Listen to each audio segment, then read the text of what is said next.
Baik, yang kedua, bahawasanya kesibukan hati itulah paling banyak.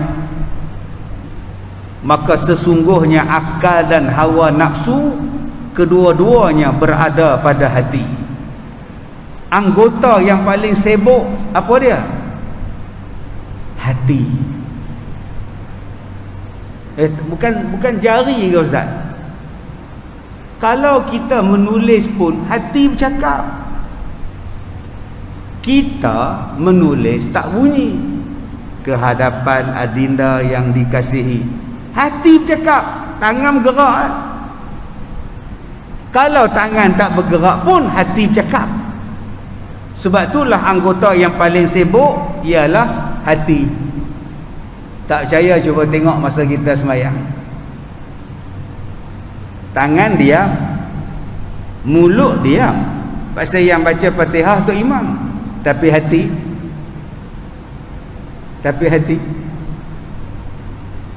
macam-macam dia fikir. Dia tengok sejadah orang sebelah, sejadah dia kecil. Dalam hati dia cakap, dah kata bawa sejadah besar. Nampak? Hati duk cakap pada orang bawa sejadah kecil, kena repot ni. Tu nama dia busuk hati. Yang bawa sejadah kecil pula, aku senang bawa sejadah kecil, sempoi. Boleh orang motor boleh. Nampaklah hati kita. Tengok orang nombor 3 pula tak pakai sejadah. Dua-dua tengok dia. Ni apa ni? Orang dah kata ada SOP bawa sejadah. Degil betul. Yang tak bawa sejadah pun duk kata dalam hati dia. Aku lagi sempoi sejadah pam tak ada. Allahu Akbar. Nampak ada hati tu tak? Adakah yang Tok Imam tadi hati tak kacau? Hati dia pun sibuk. Ghairil maghdubi alaihim waladdallin. Amin. Dia seorang sebut amin, makmum tak sebut amin. Hati bercakap. Apa pok-pok ni nak sebut amin pun malas. Sekali dia tanya pula, aku nak baca apa? Qul huwallah sudah. Qul huwallah leceh. Orang lain mau hafal qul huwallah. Dia baca ayat atas surah Ad-Dukhan. Baru dia tahu siapa aku. Surah Ad-Dukhan. Masuk ayat ketiga lupa. 4 kali ulang tak kena-kena lagi. Yang makmum pun tak boleh tolong dia pasal surah tinggi. Makmum cakap lagi. Kalau hang baca qul huwallah kan senang. Aduh, Nampak tak tuan-tuan? Itulah hati. Mana pernah dia berhenti? Macam mana nak bagi hati dia? Yang kita panggil sebagai hati yang khusyuk, hati yang khuduk. Yang ni kena belajar tasawuf. Baru kita rasa hati seronok. Hati adalah bahagian yang paling sibuk. Sebab apa? Sebab dalam dia ada 2 benda bergabung. Apa benda yang bergabung? Akal satu, nafsu satu. Dua-dua duduk dalam dia. Nafsu pun duduk di situ, akal pun duduk dalam tu. Akal cari jalan, nafsu duduk fikir. Nafsu duduk fikir, apa aku nak buat ni? Nafsu kata belah. Tak payahlah duduk dalam masjid lama-lama belah. Nafsu kata belah. Pergi makan capati lagi bagus. Makan bihun sup batu lapan lagi bagus. Sup tulang. Nafsu. Akal cari jalan. Akal kata, macam mana nak keluar tu? Macam orang pasang pula. Buat-buatlah ngesok sikit-sikit. Ngesok kat tiang sikit. River hancalo. Nampak? Dia menyempurnakan nafsu akal ni. Akal ni menyempurnakan apa kehendak nafsu. Di mana bersarang dia benda ni? Bersarang dia dalam hati. Yang ni yang Allah Ta'ala sebut dalam surah An-Nur ayat 63. Qad ya'lamullah alladzina yatasallaluna minkum liwadha. Sesungguhnya Allah Ta'ala mengetahui siapa di kalangan mereka yang berlahan-lahan berangsur-angsur meninggalkan Nabi Muhammad, berlindung di sebalik rakan-rakan dan sahabat-sahabat dia. Ada jenis macam itu tuan-tuan. Bila Nabi duk mengajar ni, ada yang puak-puak munafik, dia tak suka dengan ajaran Nabi, dia nak keluar takut orang nampak, takut Nabi nampak, tapi hati nak keluar juga, nafsu nak keluar juga. Maka pada masa tu akal fikiran dia kata, kamu berselindung di sebalik kawan kamu. Bila Nabi tengok ke sana, kamu lari sikit. Bila Nabi tengok ke sini, kamu lari sikit. Lama-lama dia lari tinggalkan Rasulullah. Ini sifat munafik. Dua benda ni akan ada tuan-tuan, akal dan nafsu, nafsu dan akal. Baik, maka hati merupakan medan peperangan dua pasukan askar, iaitu hawa nafsu dan tentera-tenteranya serta akal dan tentera-tenteranya.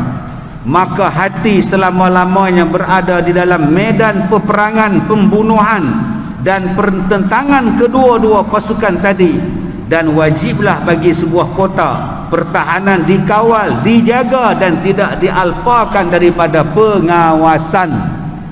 Sebab tu hati perlu ada jaga. Hati kena ada benteng. Saya dah kata pada tuan-tuan, di antara yang paling kuat syaitan duk kacau kita bila kita buat ibadat. Bila kita nak semayang ya, macam-macam perasaan dia datang. Perasaan malas. Syaitan kata awal lagi baru 7.15, tengoklah drama tu. Setan duk mari dah, duk pujuk hati tu. Masuk maghrib 7.4 minit, 7.5 minit lah, baru 7.15. Wah, relax. Kemudian kita bangun pergi ambil wuduk, tengok-tengok handphone bunyi tak, angkat tak, nyembang sekejap, letak handphone, tengok pula WhatsApp pula. Apa WhatsApp siapa? Setan. 7.35 masuk bilik air, ambil wuduk apa semua, dah keluar bilik air, masuk balik, kepala belum basuh, masuk balik basuh kepala, was-was. Bila kita angkat takbir nak sembahyang, syaitan datang. Maka pada masa itu banyaklah orang yang tewas kerana tidak khusyuk. Dia mari siang malam pagi petang, daripada kepala sampai ke kaki. Waktu itulah terasa nak terkentut. Sebelum sembahyang tak terasa nak kentut. Tengah sembahyang tu perut bergelodak, gelobok-gelobok ni mai. Ada pula tengah-tengah sembahyang, masa itulah gatai telinga, gatai celah punggung, semuanya ada.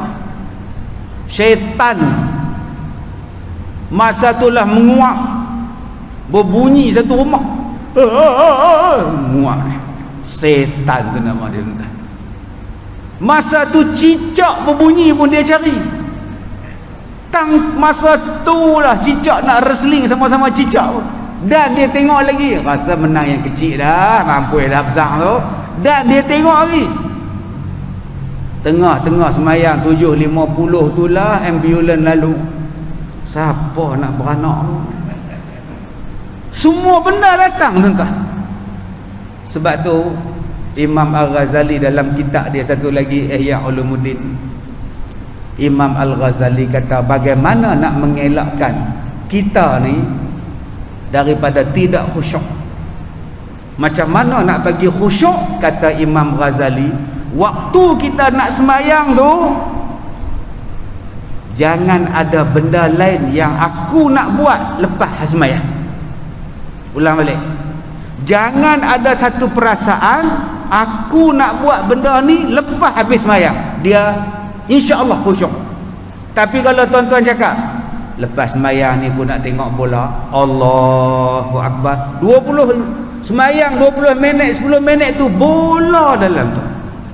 Lepas sembahyang ni aku nak makan, lepas sembahyang ni aku nak keluar, lepas sembahyang ni aku nak tengok cucu, lepas sembahyang ni aku nak tengok Ultraman, Doraemon. Memang tak khusyuk.